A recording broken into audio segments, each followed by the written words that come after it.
Presidente Marcos Rogério, vamos falar hoje sobre a Amazônia. Mas antes disso, eu pretendo destacar o espetáculo cívico que a população brasileira, que foi às ruas no dia de ontem, proporcionou ao Brasil e ao mundo.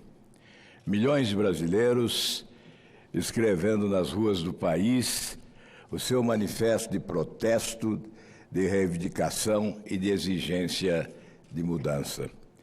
É como se estivesse nascendo uma nova nação, que exige o exercício da cidadania na sua plenitude.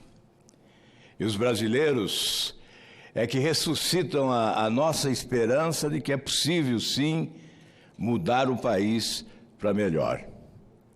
Ontem, multidões foram às ruas para pedir ao presidente da República veto integral ao projeto aprovado na Câmara dos Deputados há poucos dias, que condena o abuso de autoridade em termos, numa proposta seletiva que se apresenta como forma de intimidação, de amedrontamento das autoridades judiciárias que procuram investigar, denunciar e condenar aqueles que praticaram corrupção no país, especialmente. A lei de abuso de autoridade aprovada pela Câmara é uma afronta, um texto horroroso, inoportuno. Esta não é a oportunidade para o debate de uma legislação sobre abuso de autoridade. O que a população está exigindo é o debate sobre a legislação do abuso da corrupção, do abuso dos corruptos e dos corruptores. Propostas que se encontram em tramitação no Congresso Nacional, especialmente no chamado pacote anticrime, antiviolência e anticorrupção, de autoria do Ministério da Justiça, e que é colocado sempre em segundo plano na tramitação do dia a dia dos projetos no Congresso Nacional. A população foi para as ruas pedir ao presidente da República o veto integral, sobretudo porque houve um tratoramento e os parlamentares não puderam se apresentar diante da nação com a sua posição por intermédio do voto nominal. Além disso, a população defendeu a Operação Lava Jato, como vem fazendo desde o início, entendendo que a Operação Lava Jato é uma esperança de renovação dos costumes e, sobretudo, de sepultamento de um sistema de corrupção que fez tanto mal ao nosso país. E a Operação Lava Jato tem sido alvejada nos últimos tempos. Inimigos poderosos de ontem e de hoje se reúnem no combate à Operação Lava Jato de forma direta ou indireta, subreptícia, clandestina. Nós estamos assistindo um retrocesso, porque a agenda da campanha eleitoral colocava como prioridade indiscutível o combate implacável à corrupção. Particularmente defendi que a Operação Lava Jato se institucionalizasse como uma política do Estado brasileiro de combate permanente à corrupção. E o que estamos assistindo é o retrocesso. Eu repito, os mecanismos de investigação e controle estão sendo desidratados. O COAF desapareceu para dar lugar a um outro órgão com outro modelo e certamente sem a mesma eficiência, a favor da impunidade.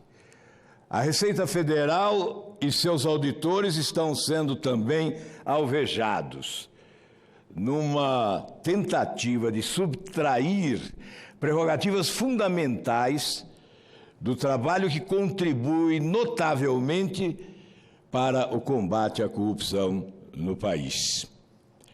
A Polícia Federal tem sido também alvo de alterações, de mudanças, de interferências indevidas. Há sim um tabuleiro com várias peças que se movem com o objetivo de fulminar a Operação Lava Jato, na esperança de se oferecer sentença de absolvição a criminosos e na esperança de criminalizar aqueles que combatem a corrupção no país. Parabéns aos brasileiros que foram às ruas. São os verdadeiros artífices da mudança, que se opera de forma lenta e gradual, mas que já se torna visível aos nossos olhos. Falo agora do tema da hora, da polêmica do momento. E não pretendo, meu caro presidente, não pretendo colocar combustível no incêndio. Ao contrário, é hora de equilíbrio e de maturidade, para entender que é possível compatibilizar os interesses do progresso econômico com a necessidade indispensável da preservação ambiental, que tem que ser uma permanente lição de amor à vida. Nós estamos assistindo agora um debate que, se explorarmos convenientemente e com inteligência, poderá ser muito positivo em relação ao nosso futuro. A Amazônia é um patrimônio do povo brasileiro, sim, mas é também um patrimônio da humanidade.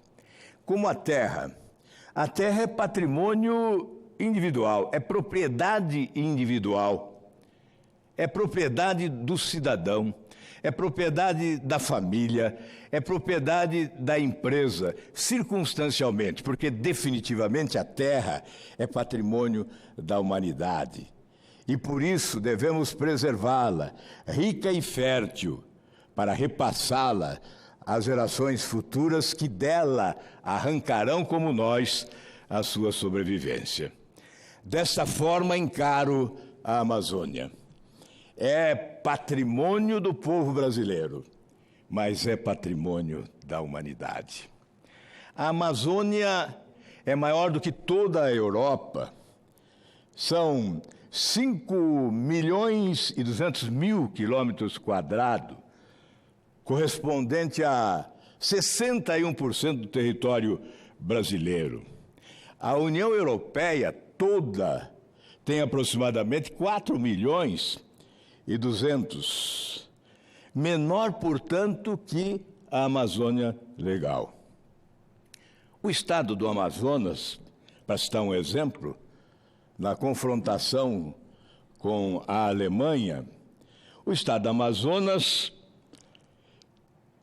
ele abrigaria mais de 4 Alemanhas. Mais de 4 Alemanhas. Equivalente, portanto, a 4,36 da Alemanha. O estado do Amazonas tem aproximadamente 5% da população da Alemanha. A Alemanha tem 80.688.000 habitantes. Portanto, apenas 5% da população da Alemanha com um território 4 vezes maior. O restante é floresta, é preservação. Se compararmos o Pará com a França, da mesma forma, 66,4 milhões de habitantes tem a França, 7,8 vezes mais pessoas em seu território do que o estado do Pará. E o estado do Pará, no estado do Pará caberia 2 Franças. Esses dados são importantes para estabelecer o comparativo. Defender a Amazônia não é afrontar a soberania. Todas as nações do mundo devem defender a preservação da Amazônia. todos os habitantes do mundo devem desejar a preservação da Amazônia, sem que isso signifique afronta à nossa soberania. Evidentemente, o que não se deve é apenas proclamar a importância da Amazônia sem contribuir com a sua preservação.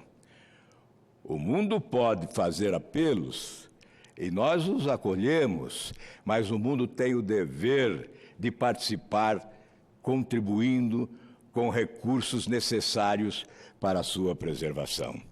Esse não é o tema deste governo, é o tema de outros governos. Esse Fundo Amazônia, ele surgiu em 2008, 1º de agosto. E ele tem o objetivo de captar doações para investimentos não reembolsáveis em ações de prevenção, monitoramento e combate ao desmatamento e de promoção da conservação e do uso sustentável da Amazônia Legal. Portanto, foi concebido em consonância com os velhos e bons ditames e espírito da cooperação internacional. Não se trata de invasão de competência à colaboração internacional.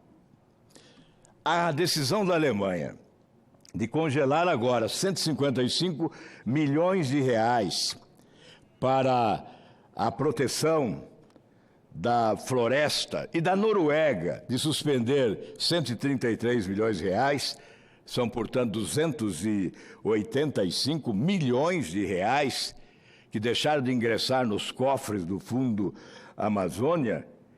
Isso tudo ocorreu na esteira da divulgação pelo governo brasileiro de mudanças na política ambiental e do próprio Fundo Amazônia. A acusação de que as ONGs utilizavam esse dinheiro não é verdade por inteiro, é verdade parcial, ou é meia-verdade. A administração desse Fundo Amazônia é do governo, é do poder público. Os recursos doados por outras nações não são doados para as ONGs, são doados para o Fundo Amazônia, administrado pelo BNDES, em nome do governo brasileiro. Se repasses ocorreram para ONGs, ocorreram em função de decisão do governo brasileiro. É inegável que a decisão do governo brasileiro afeta as regras de governança do Fundo da Amazônia. Nós temos aqui alguns dados. Foram, nesses últimos 11 anos, 3 bilhões e 400 milhões de reais, tendo a Noruega e a Alemanha como os maiores doadores. Olha, esse fundo é relevante e merece ser reabilitado. Os recursos do fundo ficam, na sua maior parte, com a União, com os estados e, evidentemente, se a União determina, com ONGs. Nos estados, vários programas e equipamentos, aeronaves, veículos, embarcações, etc., direcionados à preservação ambiental, são custeados pelo fundo. O Pará, por exemplo, implantou um programa de combate ao desmatamento por satélite com recursos do fundo. Em suma, várias políticas públicas no âmbito dos estados são financiadas pelo Fundo da Amazônia. Em que pese a abordagem do tema despertar posturas inflamadas e que nem sempre são pautadas pelo equilíbrio, devemos registrar que nos últimos dias houve uma convergência de opiniões de âmbito planetário, no sentido de cobrar ou de colocar nossa imagem externa em xeque. Vejamos, por exemplo, o próprio Papa Francisco se manifestou ontem, após a oração tradicional do Ângeles sobre os incêndios na Amazônia. Na mesma linha, o secretário-geral da Organização das Nações Unidas, Antônio Gutierrez, em nome de vários países, externou preocupação. O Sumo Pontífice convocou para outubro próximo uma assembleia de bispos para discutir temas sobre a Amazônia. Repito, a imagem do Brasil e os questionamentos sobre a política ambiental estão sendo comentados num arco de convergência mundial. Nós não devemos imaginar que sempre estamos certos e que todos os outros estão errados. Que nós estaríamos certos e o mundo todo estaria na contramão da verdade. É preciso buscar esta convergência em nome do Brasil, do povo brasileiro e, sobretudo, na defesa da Amazônia. Os recursos internacionais doados ao Fundo Amazônia são fundamentais na avaliação de governadores da Amazônia Legal. Em entrevista, o governador do Amazonas, publicado hoje pela Folha de São Paulo, ele diz: os recursos internacionais do fundo são essenciais para a conservação da Amazônia. Há um movimento em curso de governadores no sentido de se dirigirem diretamente à comunidade internacional para captar recursos.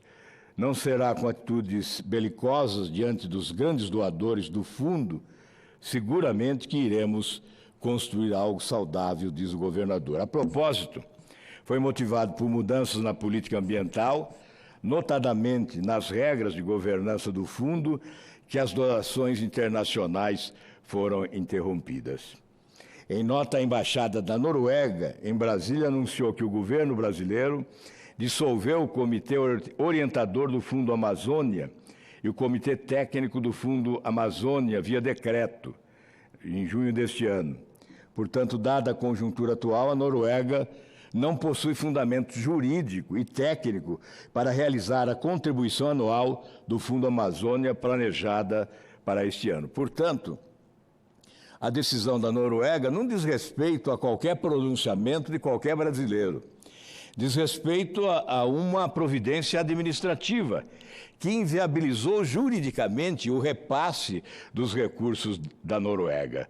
Portanto, é preciso restabelecer as normas do Fundo da Amazônia para que as doações possam ocorrer naturalmente. Agora, o presidente da França anuncia a doação, o repasse de 91 milhões de reais dos países ricos para o combate das queimadas na Amazônia. O que é preciso destacar é que é uma insanidade destruir esse patrimônio. Não há nenhum resquício de inteligência naqueles que praticam criminosamente esse ato oportunista de queimar para depois plantar. Aproveitando-se desse momento de seca inclemente que proporciona a hipótese de queimadas, mas, na realidade, a maioria esmagadora das ocorrências se dá exatamente em função do crime. Há a indução para que a queimada ocorra e devaste a floresta. Esse assunto não é novo. Não é possível debitar a este governo a responsabilidade inteira pelo ato criminoso de queimar a floresta, de destruir a floresta. Eu vou apresentar agora, eu vou pedir ao presidente a contemporização para que eu tenha alguns minutos, porque agora eu quero apresentar 2 trabalhos realizados por um conterrâneo de Vossa Excelência, o jornalista Samuel Saraiva, que hoje reside em Washington. Reside há 25 anos em Washington, mas há 10 anos ele publicava um artigo em que solicitava da ONU providências. Ele sugeria e dizia o seguinte: o princípio da soberania e da não intervenção não legitima a destruição de nenhum patrimônio com importância vital para a humanidade e as gerações vindouras. Eu estou me referindo a atitudes de 2010.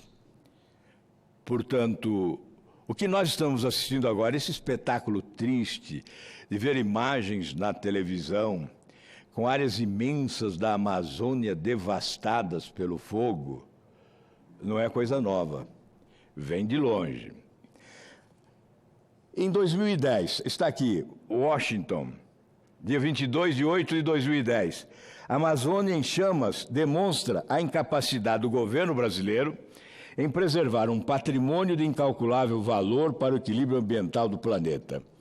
O grupo de países chamados G7 não discute a soberania brasileira sobre a região, mas preocupa-se com a realidade que parece fora do controle pela ineficiência das agências governamentais brasileiras ante a ausência de uma legislação mais eficaz que iniba e intimide as ações criminosas contra o meio ambiente. Eu estou falando de 2010, não é 2019.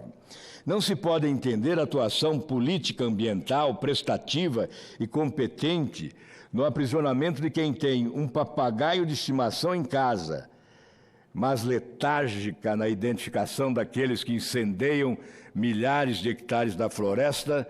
Talvez a visão dela esteja ofuscada pela fumaça da corrupção. Ora, como centenas de alqueires, com a sua fauna, são exterminados impiedosamente e ninguém vai preso. Os incêndios florestais são catástrofes extremamente preocupantes e graves, não só pela elevada frequência com que ocorrem e extensão que alcançam, como pelos efeitos destrutivos que causam. Para além dos prejuízos econômicos e ambientais, podem constituir uma fonte de perigo para as populações e bens. Enfim, este artigo que foi publicado agora faz referência a providências adotadas ou sugestões levadas à ONU pelo jornalista Samuel Saraiva, que pretendia, por intermédio da ONU, não é? Veja, o que ele dizia aqui, ó, a maior parte dos recursos é rateada entre autoridades corruptas, tanto políticas, judiciárias, como agentes do Poder Executivo e ONGs. Uma verdadeira indústria que apenas uma intervenção internacional poderia colocar fim, ou pelo menos neutralizar sua ação. O que ele pretendia com a sugestão que fez à ONU era um decreto, um projeto, no sentido de transformar este crime em crime ao patrimônio da humanidade, em crime contra o patrimônio da humanidade. A agressão ao meio ambiente se constituiria, a partir desta sugestão, crime contra o patrimônio da humanidade. Mais um instante, presidente, descrevia em 2006, diante da latente preocupação dos Estados Unidos e alguns países da Europa, para que a Amazônia fosse melhor preservada, ele elaborou uma minuta de projeto de resolução e enviou à ONU, sugerindo fossem declaradas as reservas florestais e bacias hidrográficas do planeta como patrimônio natural da humanidade. E, do mesmo passo, tipificando como delito universal toda ação causadora de danos ao meio ambiente. Vou ler apenas o que diz Al Gore a respeito desta sugestão, ele candidato às primárias, à época, pelo Partido Democrata à presidência dos Estados Unidos. Sugestões como esta podem contribuir para a melhoria da qualidade do meio ambiente e são de extremo valor.